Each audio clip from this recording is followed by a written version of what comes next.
కష్టపడుకుంటూనే పోతుంటుంది. చివరికి కూడా తన జీవితంలో తన ఆనందం ఏం లేకుండా మళ్ళీ కుటుంబం కోసమే మళ్ళీ బయలుదేరుతుంది. అట్లనే ఈరోజు ముఖ్యమంత్రి పదవి వస్తే చాలా సంతోషంగా ఉండొచ్చామని కాకముందు అనుకున్నా. ఇప్పుడు ఇంకా బాధ్యత పెరిగింది, నాకు బరువు పెరిగింది.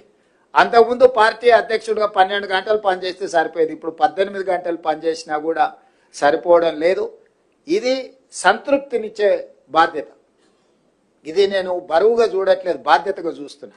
అందుకే మీ సమస్యలను పరిష్కరించి వాస్తవం మీరు ఆలోచన చేయండి. మీరు ఒకవేళ నన్ను ఇష్టపడే వాళ్ళు ఉండొచ్చు, ఇష్టపడని వాళ్ళు ఉండొచ్చు, నా పట్ల కోపంగా ఉండే వాళ్ళు కూడా ఉండొచ్చు. అందరు 100% నన్ను ఒప్పుకోవడానికి నేనే స్వామీజీని కాదు, రిషిని కాదు. నేను ఒక సగటు ప్రజాప్రతినిధిని.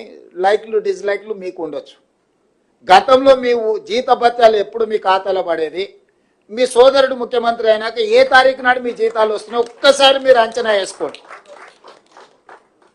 ఆ రోజు మీరే, ఈ రోజు మీరే ఈ ప్రభుత్వాన్ని నడుపుతున్నది.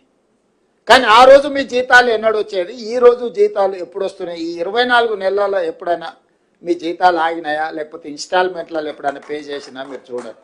మీ డిఏలలో కూడా 3 డిఏలు ఇచ్చినా ఇవాళ పొద్దున్నే పిలిచి డైరీ ఆవిష్కరణ ఉందంటే తప్పకుండా శ్రీనివాసరావు ఇదేదో పెడతాడు పీఠముడే అని డిఏకి సంతకం పెట్టి, ఫైల్ మీద సంతకం పెట్టి శేషాద్రి గారికి ఇచ్చి,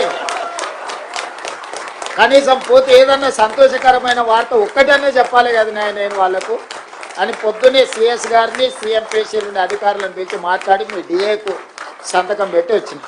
మీకు డైరీ ఆవిష్కరణే అనుకోవచ్చు మీరు, కానీ నాకు ఏదో ఒక్కటైనా కనీసం మీ దగ్గరకు వచ్చేటప్పుడు, ఇప్పుడు మనం కుటుంబ సభ్యులు పట్నం పోయో లేకపోతే విదేశాలు పోయో వాపసు వచ్చేటప్పుడు మనం ఎంత శ్రీమంతులు అయినా మాకేమైనా తెచ్చిండా లేదా అని చూస్తుంటాం, అవునా? మీరు కూడా ఎప్పుడైనా క్యాంప్ పని మీద పోతే మీ పిల్లలు ఇంట్లో ఉంటే, మీ పిల్లలు చిన్నోళ్ళు ఉన్నా లేకపోతే మీ మనవరాళ్ళు చిన్నోళ్ళు ఉంటే వాళ్ళకి ఏమైనా ఉండని మీరు చివరికి చాక్లెట్ అన్నది తెచ్చిందా లేదా అని వాళ్ళు చూస్తారు, అవునా? అట్లనే మీ జీతభత్యాలు ఎన్నైనా రాని, మా అన్న వస్తున్నాడు, మా ముఖ్యమంత్రి వస్తున్నాడు అంటే ఏమన్నా తెస్తాడు కదా అని మీరు అనుకుంటారు కదా. అందుకే మీ డిఏకి ఇప్పుడే సంతకం పెట్టి ఇక్కడికి వచ్చిన